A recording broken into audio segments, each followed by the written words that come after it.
Bonjour à tous, on se retrouve pour un nouveau live IronFX. L'ouverture US est dans une dizaine de minutes. On va voir un petit peu comment ça se déroule. Et avant ça, on va faire un point sur le calendrier économique comme d'habitude. Vous allez voir, c'est passé pas mal de choses, ça va être assez intéressant.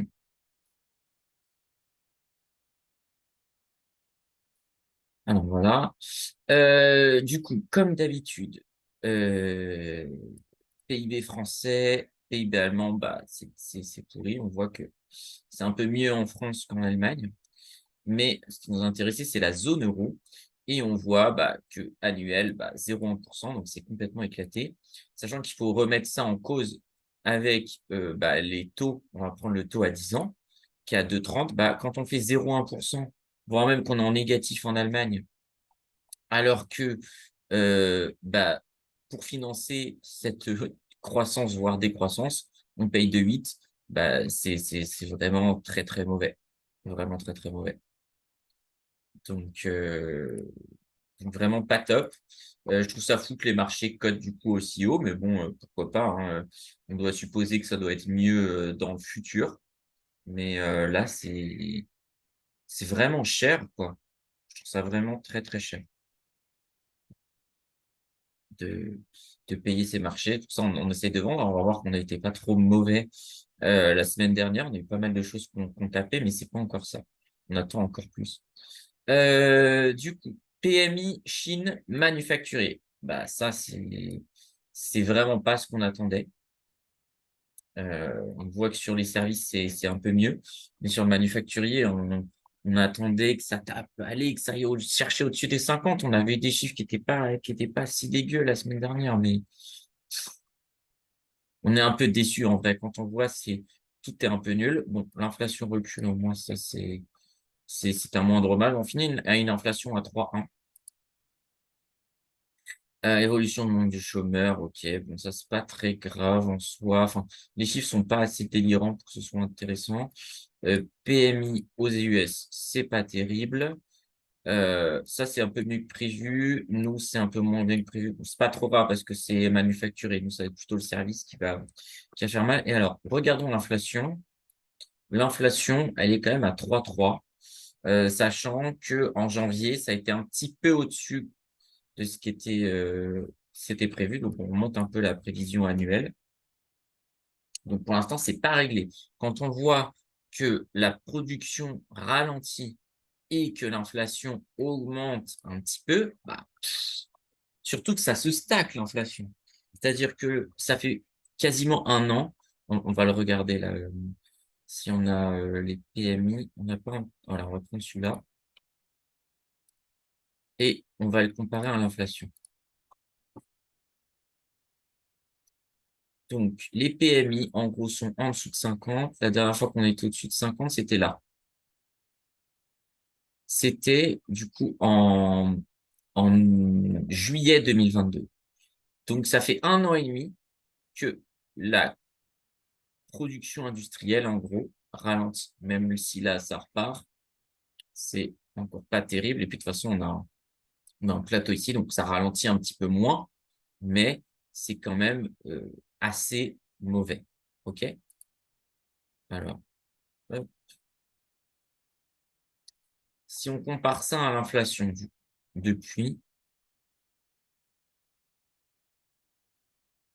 ici, bah, on s'est tapé toute cette vague-là d'inflation. C'est-à-dire que, en gros, les prix augmentent et la production industrielle recule. Donc, c'est extrêmement mauvais. Extrêmement mauvais. Et vraiment, là, une crise va nous faire très mal. Ça faisait un moment qu'on n'avait pas eu des chiffres aussi mauvais qui étaient contradictoires, en fait. C'est mauvais dans tous les sens. Parce qu'avant, bon, certes, on reculait les PMI, mais on reculait un peu l'inflation. Là, ça continue de reculer. Bon, on voit ça stagne, mais du coup, ça recule, puisqu'on est en dessous de 50. Et on a l'inflation qui augmente. Vraiment, ça donne pas envie. Et surtout qu'ils vont tout faire pour casser l'inflation. Ce serait top qu'on ait une crise de déflation. Moi, ce serait vraiment parfait parce que je suis assez exposé en cash. Donc, ça augmenterait la valeur de mon cash. Du coup, ça baisserait la valeur de beaucoup d'assets. Et ça me permettrait de faire valoriser mon cash et acheter des acheter des assets. Bon, c'est pas facile, pas cher. Ce serait vraiment top. On voit aux US, ça tient quand même. PMI meilleur. Par contre, si on est sur l'ISM, on est un peu en dessous. Donc, je pense qu'on doit être à zéro, en fait. On va faire la moyenne des deux. Les deux sont très bien, mais on va faire la moyenne des deux.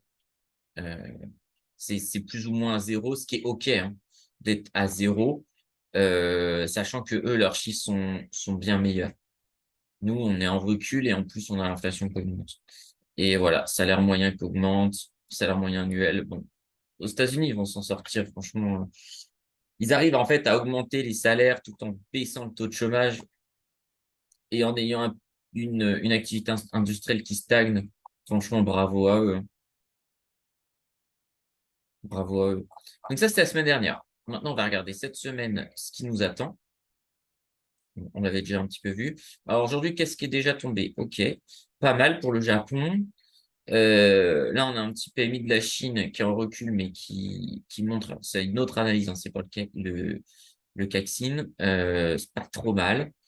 Ça, on s'en fout un peu. Les services, bah, on voit que c'est toujours ripou. Même si ça augmente un peu, bah, c'est en net recul. C'est globalement mauvais. Et on voit, comme d'habitude, l'Angleterre qui confirme sa tendance à contre-courant de la zone euro, quoi, qui met très cher. Vraiment, l'Angleterre, ils ont fait un super move. Donc, vraiment, vraiment, bravo à eux, quoi.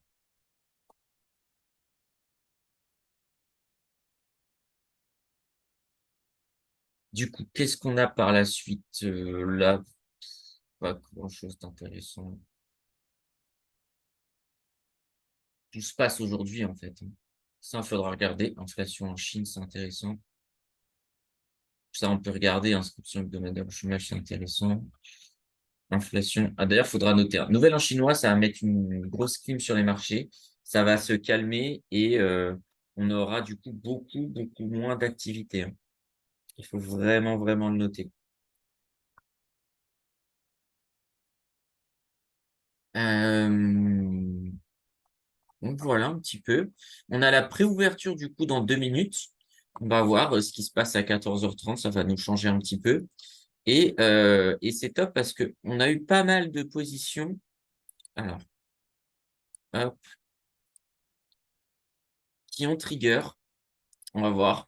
Bah, notamment sur le gold là, qui vient de trigger là. On va voir avec l'heure. Du coup, 14h 21, c'est parfait. Donc, qui nous met très très bien. On a nos vieux Euro USD, vous voyez, on les avait pris il y a un moment. Ça date, c'est des positions qui datent de décembre et qui nous mettent extrêmement bien. Et celui-là aussi. Donc, ça nous remet un petit peu dans la course. Là, 305 000, c'est parfait. Alors, euro USD, on en est où? Ah, ça se retourne vraiment beaucoup. On va voir ce qu'on a. Nous, on a une zone d'achat ici qu'on a déjà pré-travaillé lors du dernier bilan.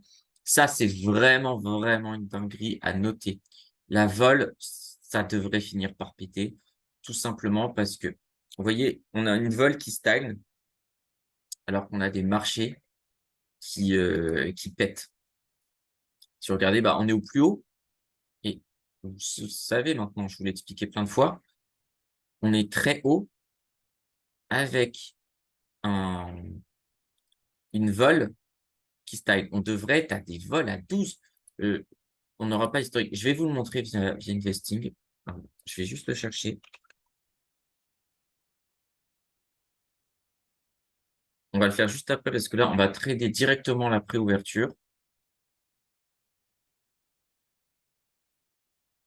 Alors, ça monte. Moi, je suis d'avis d'acheter. Alors, à court terme, bien sûr, parce que sinon, on cherchera à vendre. Si on vient vers ces prix-là, je serais très intéressé d'acheter. Sur le gold, je crois qu'on va être sur des zones d'achat.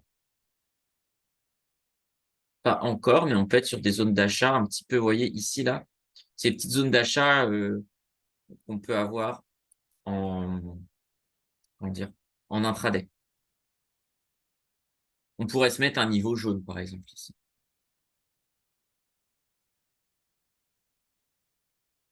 Euh, donc, on va attendre que ça recule un petit peu.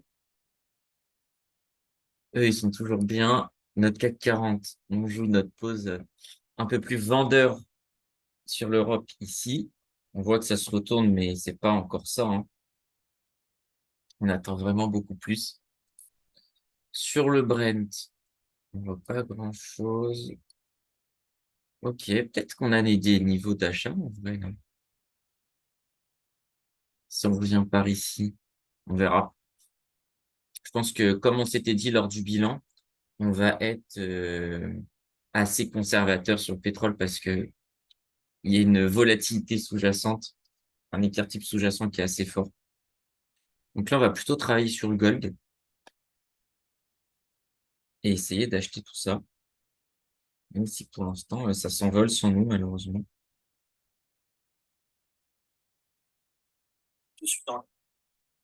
J'aimerais bien qu'on aille faire un petit pullback, ce serait vraiment top, afin qu'on puisse aller plus bas. Donc, en attendant, on va aller regarder le VIX. On va prendre le VIX sur une très longue période. Ok. Euh, je vais vous remettre en perspective aussi le dos. Euh, hop, en monthly. Ouais, c'est à peu près le graphique que j'ai de l'autre côté. Donc, vous voyez un petit peu les prix. On va essayer de se faire les prix à peu près par année. En gros, 2016, on est à 18. 2017, on est à 20. 2018, on est à 26. 2019, en gros, on est à 28. 2020, bon, on a le crack Covid, on passe, mais on descend jusqu'à 18. 2021, 28, 29. On va même plus haut, hein, si on prend la moyenne. Allez, on va dire 32. Là, on va taper 35. Et sur la fin d'ici, on tape les 37 et là, on est carrément à 38. OK. On va repasser sur notre ami investing qui nous offre sur le X un petit peu plus. Donc, vous voyez, donc la crise Covid, on voit que ça pète. Par contre, si on voit ces prix-là, vous vous souvenez des prix, là, 2017, tout ça, on était autour, on avait dit des 25, 26, c'est nos plus hauts. Et vous voyez, on descend où là? Sur des niveaux de VIX, on voit des lows à 9. Donc, vous voyez qu'on descend très bas. Et là, on est à 38 000, soit 10 000 points de plus. Et malgré qu'on ait 10 000 points de plus, c'est énorme, 10 000 points, énorme. C'est plus 30%, un petit peu plus de 30%. Et on est à 14. Ce qui veut dire que ces 10 000 points de plus sont beaucoup plus risqués. Et on offre un risque beaucoup plus important quand on paye 10 000 points de plus actuellement. Et c'est vraiment ça que je veux que vous notiez.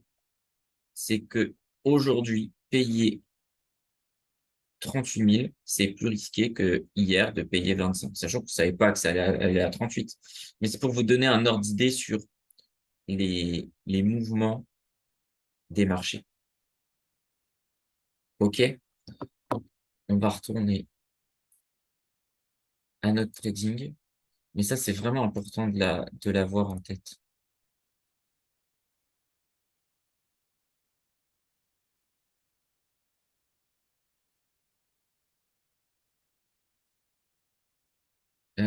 On retourne. Dommage. Ah, dommage que je l'aurais acheté, ça.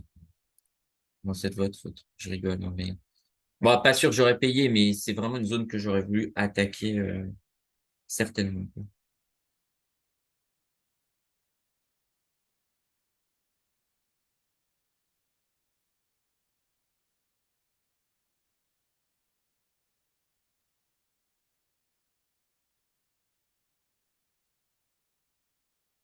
On va être un petit peu patient. Sur le dos, est-ce qu'on a eu un petit retour? Oh, j'aime bien ça. Non, en vrai, non, je préfère attendre 75. Par contre, ici, là, si on tape là, parce qu'en fait, on peut décemment aller rechercher par ici, facile. On va voir. Je pense qu'il va falloir être un peu agile, faire un peu de scalping un petit peu agressif.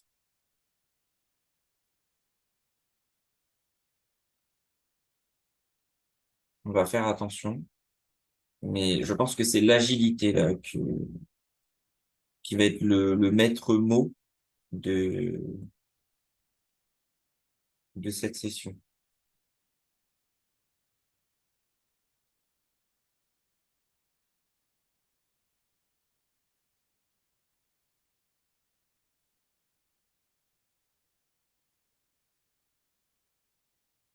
Dès que ça rebaisse vers les 17, on achète. Par contre, c'est le truc, c'est est-ce qu'on achète 17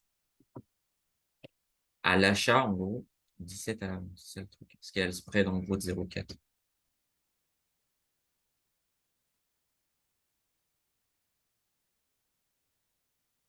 Elle est là, la grande question.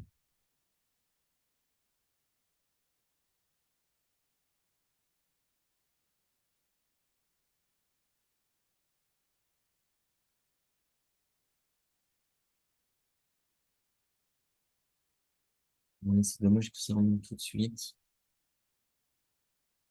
Peut-être on va essayer de voir de ce côté-là. Enfin, on le savait, hein, on vient chercher une pré-ouverture, du coup, la pré-ouverture est toujours un petit peu plus molle. Voilà, en gros, là, est-ce qu'on paye 17,5 quand on a l'achat ici? Prenons un peu de recul. En 15 minutes, ça a une sale tête, globalement. En 4 heures,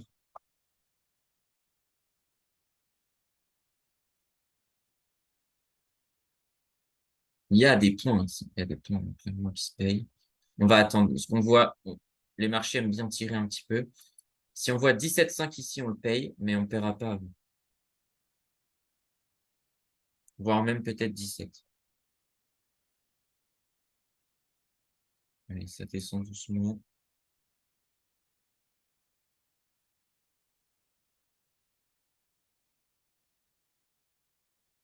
On va split. On va faire comme ça. On va payer ça en 5 et on paiera à 17,00. Ça monte, tant mieux.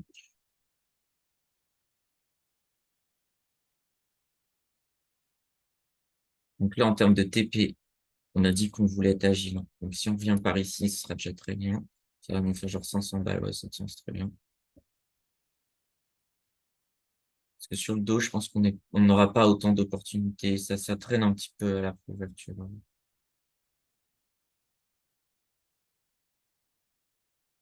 Je sais pas si on ira chercher, attendre jusqu'à 15h30 pour voir un peu la différence. On verra de l'animation, parce que si on s'ennuie, ça sert à rien de faire du contenu, pas terrible, quoi.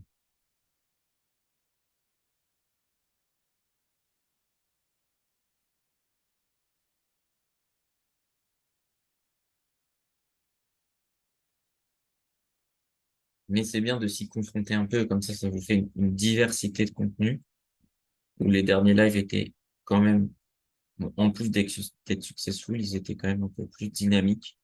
On a eu des périodes où ça dormait un peu plus, quoi.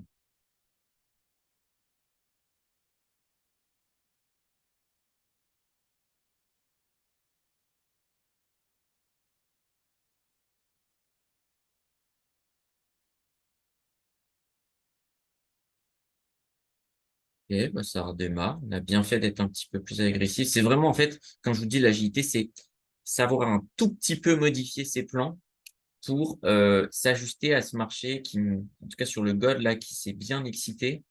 C'est pour ça qu'on le fait plus à la base. On devait faire du Dow Jones, mais c'est sur le gold que ça s'excite.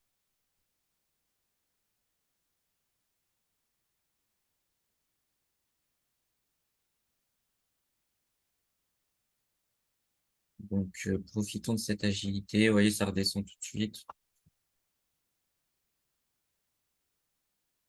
Mais là, on va attendre que ce soit 17. Même peut-être un peu en dessous de 17, en fait. Pour essayer d'avoir une moyenne à 17. Après, on peut payer 16. Par contre, après, c'est 12. Donc, ça fait un peu loin. Les prochains niveaux, c'est 12. Donc, je pense qu'on va attendre.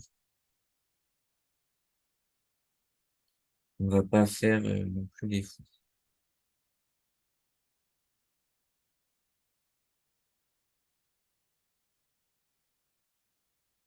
En termes de stop loss, on se mettrait, je pense on va se mettre un petit stop. On a vu que ça pouvait décaler vite. On va mettre un stop loss à 15 pour racheter à 12. Et à 12, on peut le tenir, en fait, en un peu plus long terme, quoi.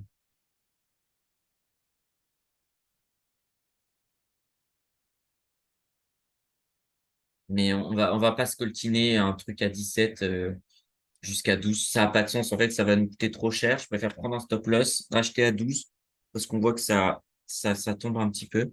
Donc là, on va payer 16,5 et ce sera très bien.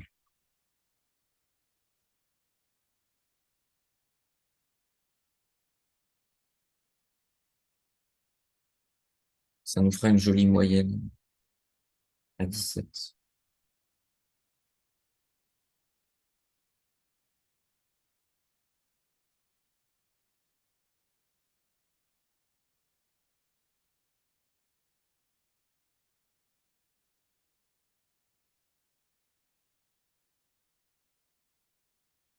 Ça les a pas encore donnés, mais c'est pas grave. Moi, je serais content de prendre 700 dollars, hein. Si on prend 1000 dollars sur cette séance, ce sera vraiment très bien. Ici, ben, c'est vraiment le calme plat, hein. Rien de rien à faire. Mais c'est pas grave. On a la possibilité d'être patient. Donc,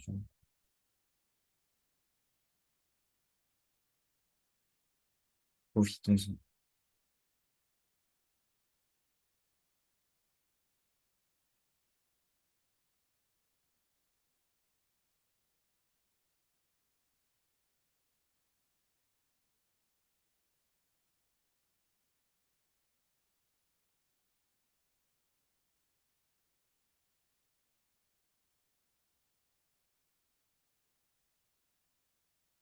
Ok, ça remonte bien.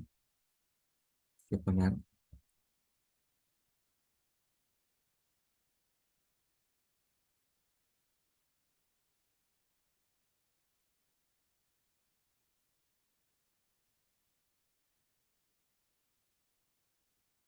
Euro-dollar, ça a l'air de chuter. Ouais.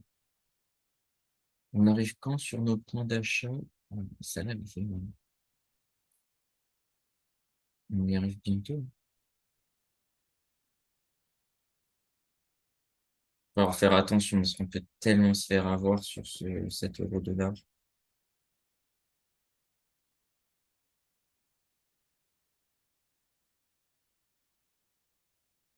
Mais bon, on est en place.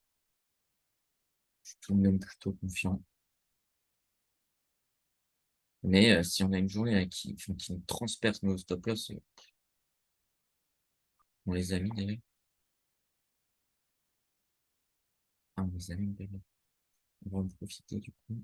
Ça, c'est une vraie erreur parce qu'on peut se faire exploser.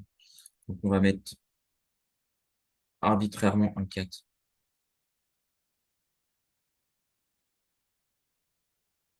Comme ça complète le like de la dernière fois. Ça me semble pas mal. En fait, ça fait sous ce niveau-là.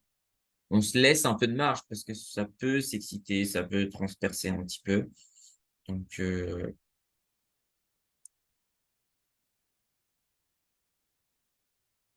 on va quand même faire un petit peu attention. Mais on va pas se laisser embarquer si ça va chercher des 0,96. Clairement pas chaud pour ça.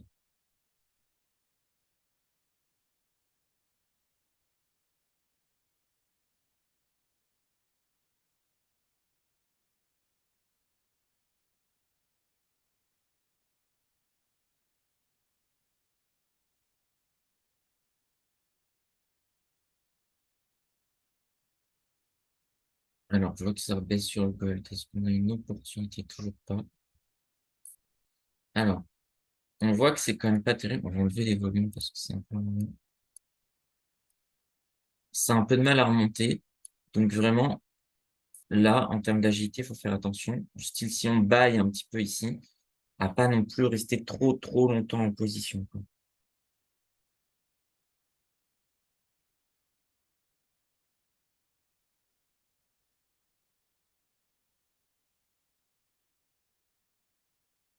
Parce que ça peut vite faire mal, quoi.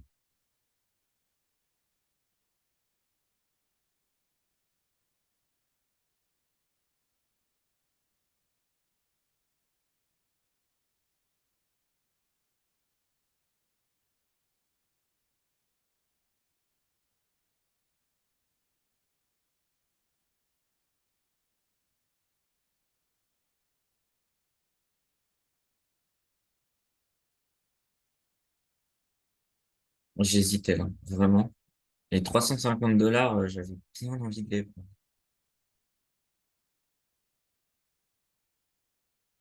Vraiment, ouais, J'aurais dû. Pour direct rebuy, par la suite. C'était vraiment le best call.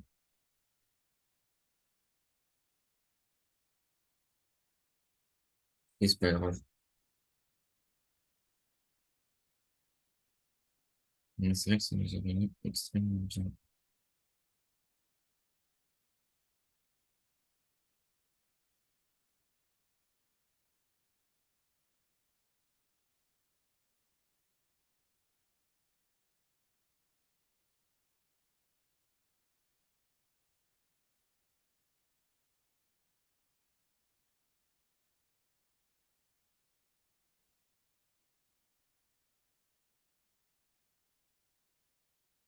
Derrière, on rachète là.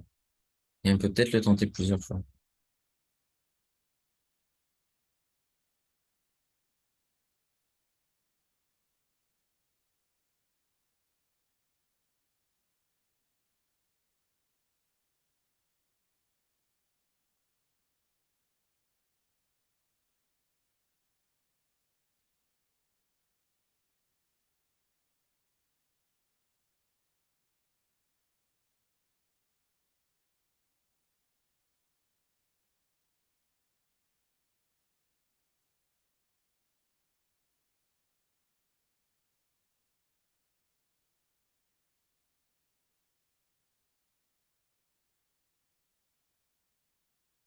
Ouais, je pense qu'on va être un peu coincé, là.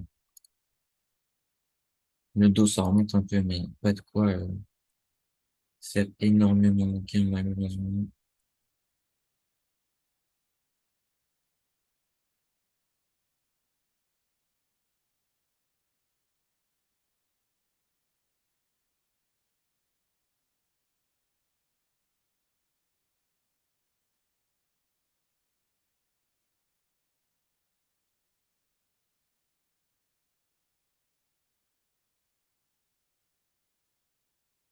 Je pense qu'on va rester un peu plus agressif.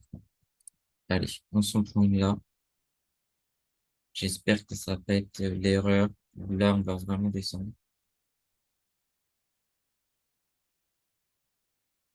Et là, en termes de TP, on va tout simplement aller chercher un tout petit peu au-dessus de ça. Parce que étant plus agressif, on va pas non plus rester mille longtemps.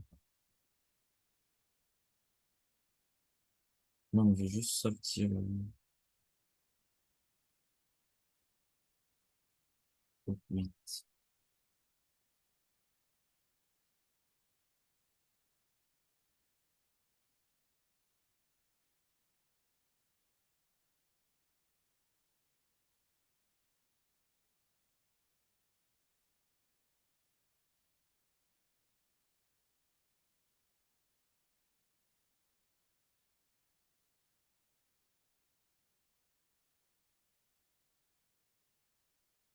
Ouais, dommage. On peut peut-être se relancer une petite cartouche. Allez, on y va là-dessus. De toute façon, on a Nos SL, on va les mettre tout de suite au cas où ça dévisse. Ça serait vraiment terrible de se flinguer le compte. Je sais pas, ça descend à 12 direct. C'est trop cher. Ça n'a pas de sens. Et là, en termes de TP, 17. Comme ça, on répartit un petit peu. Là, on met 17,5. Et sur toute la montée, on commence à sortir.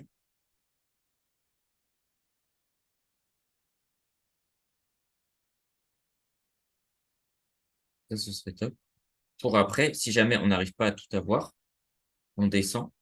Enfin, je veux dire, quand on remonte, on sort un petit peu et hop, on en reprend quand ça redescend.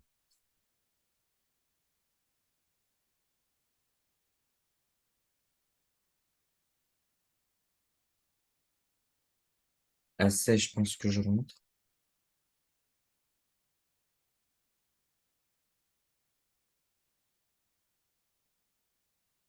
On n'est pas avant.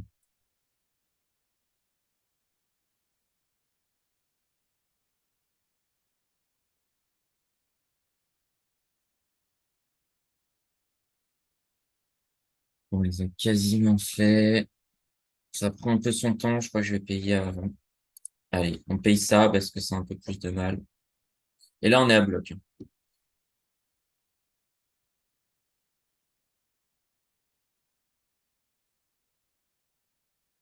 Là, on est clairement pas bloc.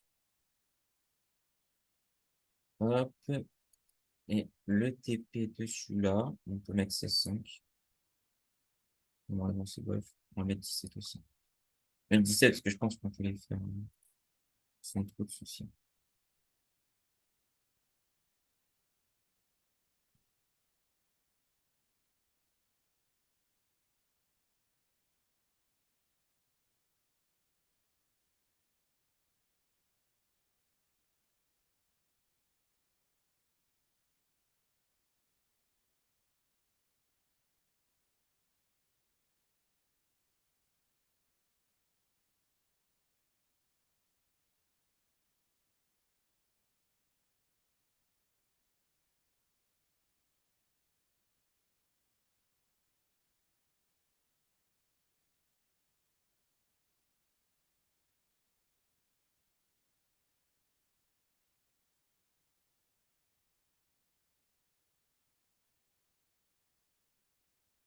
Ah, si ça remonte pas rapidement. Si on casse cette série de touchés là, ça fait mal. Ouais, ouais, on a tapé quoi? 16,5. Ouais, 17, on était vraiment pas loin. Là, ça peut être faire mal. Si ça remonte pas rapidement, on va être en grande difficulté, je pense.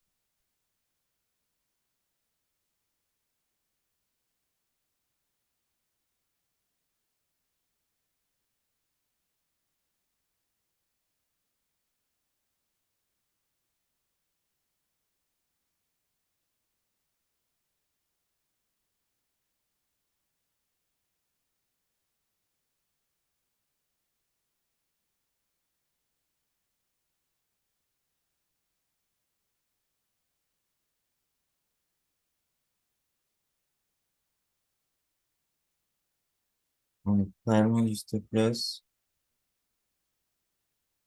Au pire, c'est pas grave. En vrai, ça nous coûte pas si cher si on se fait SL, sachant que derrière, on pourra buy plus bas et, euh,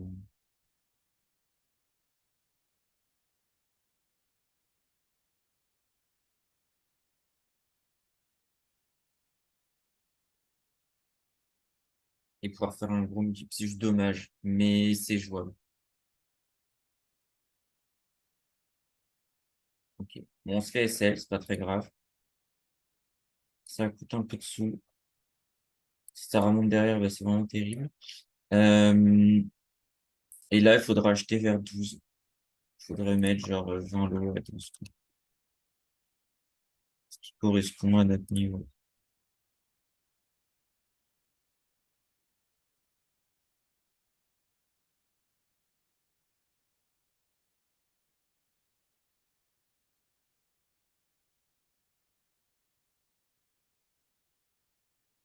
Ça nous stop pour nous remettre juste derrière, ça fait vraiment très mal.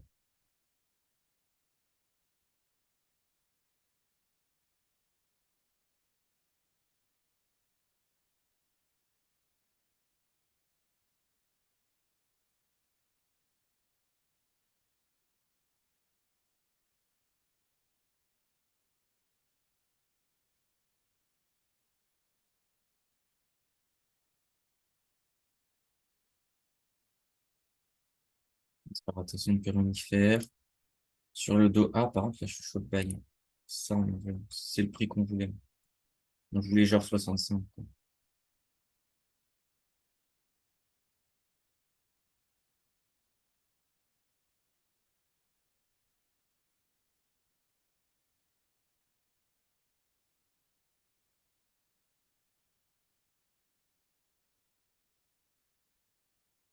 Donc ça, c'est bien.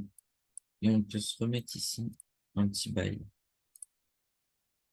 Là, c'est vraiment... J'ai hésité en plus à décaler en se disant, vas-y, je mets peut-être 14, mais ça n'avait pas une assez belle tête. En fait, c'est dommage, c'est quand on monte là, 0,5 contre 1, on n'en sort pas deux. Si on en sort deux, ça nous coûte beaucoup, beaucoup moins cher.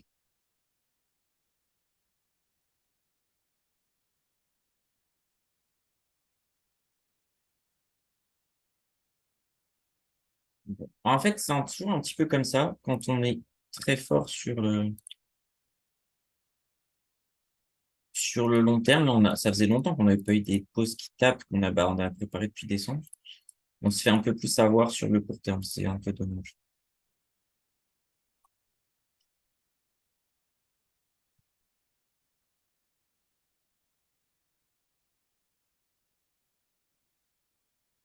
Hum,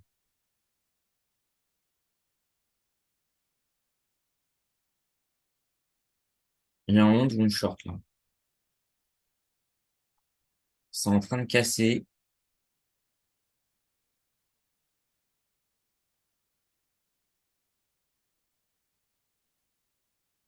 et du coup,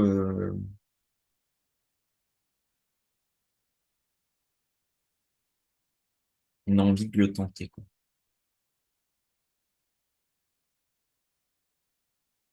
Qu'est-ce qu'on va chercher derrière? 12 max, quoi. Il n'y a pas forcément grand-chose à prendre non plus.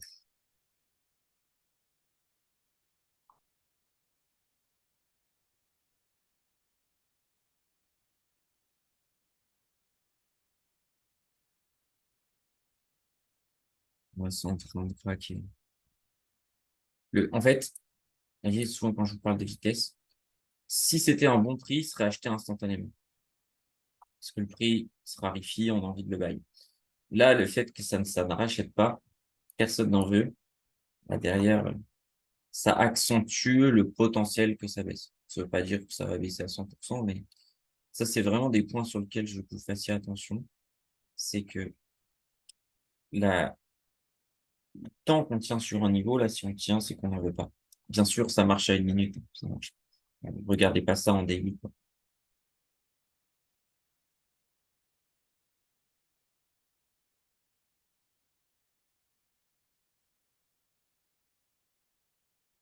Mais là, ça donne plus envie d'acheter. Et du coup, bah, ça manque d'agressivité à l'achat. En termes de TP, ben, on peut peut-être mettre un petit 12. On verra si je le tiens. Je vais le surveiller un peu. Parce qu'on arrive au terme de notre session. Et en termes de SL, on va mettre 18, je pense. Ça fait du 1 pour 1.